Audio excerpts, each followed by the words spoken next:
Hello everyone! Today I will present to you how to take your blood pressure using the digital BP apparatus. To take your blood pressure, first find a comfortable place and a nice back support.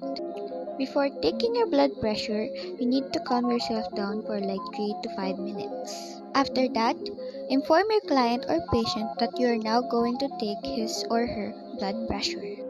If you're going to do it yourself, make sure your hands are clean before doing the procedure. Lean your back to the chair and stretch your arm and start putting the cuff. Place the cuff on your bare upper arm, 1 inch above the bend of your elbow. Make sure the tubing falls over the front center of your arm so the sensor is correctly placed. To get started, wait a moment, then press the button Start. Remain still and quiet as the machine begins measuring your blood pressure. The cuff will inflate, then slowly deflate, so that the machine can take your measurement.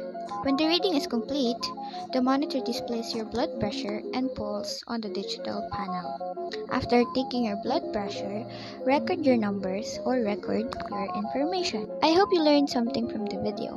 Thank you for watching.